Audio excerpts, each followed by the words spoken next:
じ名前を与えられたようだ。しかしセレーナ、お前に似て本当に可愛い女の子だ。お、女？将来きっと可愛らしい女性になりますわ。女の子？女の子だとReborn to Master the Blade, from Hero King to Extraordinary Squire. Should you watch it? Abso-freaking-lutely. Absolutely. This anime blew me away. If you've been on the channel for a while, then you know that I am a big proponent, and I'm very, I don't want to say the word picky, but there are certain things that I think separate good reincarnation Isekai type anime versus the other. If you are new to the channel, what's up? I'm Dom. Hit the like and subscribe to the channel. Come back for more. But with that being said, I think this anime nails the reincarnation piece of it. One of the things that I absolutely abhor, which means hate, I absolutely hate when reincarnation anime does this, is when they reincarnate or put somebody in another world, in another body, in a grown person, right? They put them in a child that's like 8 or 12 or 17 or 15 or 20. They put them in like a brand new body, and like that's not how reincarnation works. And they do that because it's an ability to cut corners, to not have to develop a character up to the point to where that they want to then tell the story, right?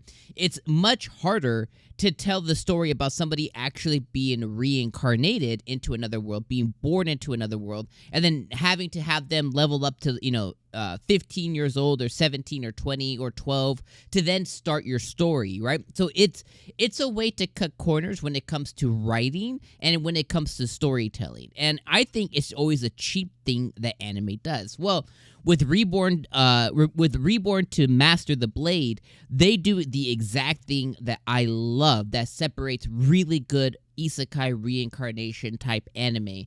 And that is the fact that they showed us that Inglis, the main character of this story, was a hero king, and he had basically led his people. He had the goddess's blessing, so he had a pre-existing relationship with the goddess of the world that he had inhabited, and he had a really good relationship with this. He had a really good relationship with this goddess, and he was able to kind of fulfill his calling via the goddess, which was, lead the people, lead this kingdom.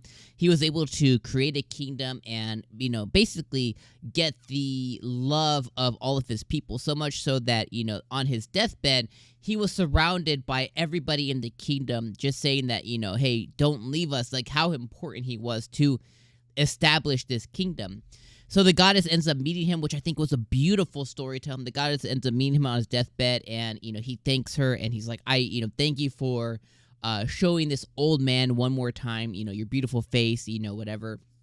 And she talks to him about like, oh, you blew my expectations away. You did everything I asked.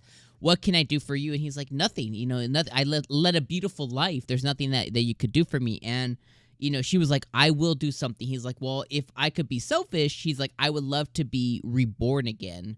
In this life, I have zero regrets, but in the next, I would love to see on what my capabilities were if I were just to give all of myself to the blade, right? So he loved the blade, but he felt like he was limited by having to be the king and everything that came with that. And I was like, damn, just that alone is exceptional storytelling, right?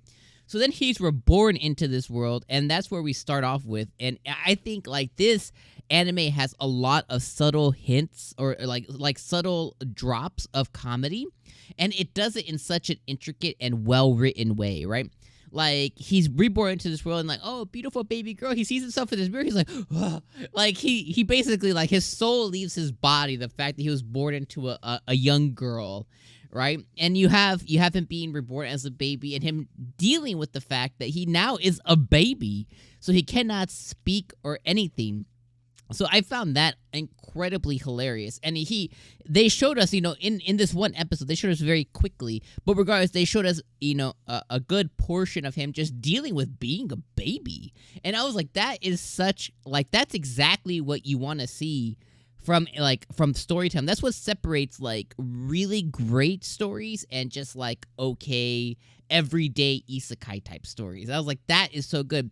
And I like how he was reborn with the same name. He was reborn as a girl. I love how his reaction was. You know, how he got the short end of the stick. He was reborn, but he was reborn as a girl.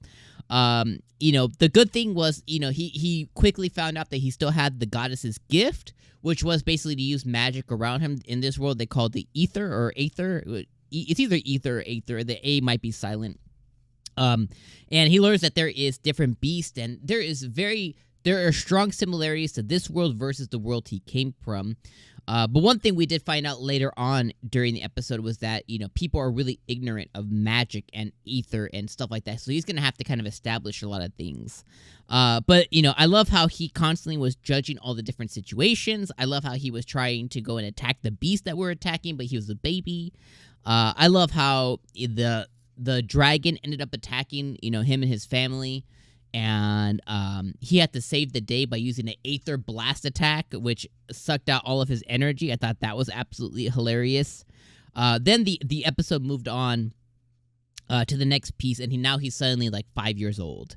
And I like how he was very, what do they call it, confident and very, you know, even his parents called him like, oh, you're glued to the mirror, huh? He's like, oh, I always wanted a grandchild that looked like this. You know, I thought that was very, very cutesy. He's very, self-aware and, you know, very like, you know, like, I'm badass. So I love that. I thought that was hilarious as well. Then they showed us, you know, some like sparring session that went on, and he was able to recognize, or I say she, you know, I'm gonna say she going forward. She was able to recognize that, hey, this person that they were sparring with was A, an asshole, but B, using magic and manipulating mana and stuff. And this person basically ran through the entire army. And she was able to basically overcome that, and I love how that's kind of how the story starts, is like she has her innate sword abilities, and then she has mana and magical abilities as well too. So I think she's going to be a very, you know, important piece to kind of establish some of those things, at least for the people around her, to kind of establish magic and stuff. So I'm very excited that we didn't suddenly get her aged up, you know, super quick, but now she's 5. So hopefully they spend a little bit more time with her being small.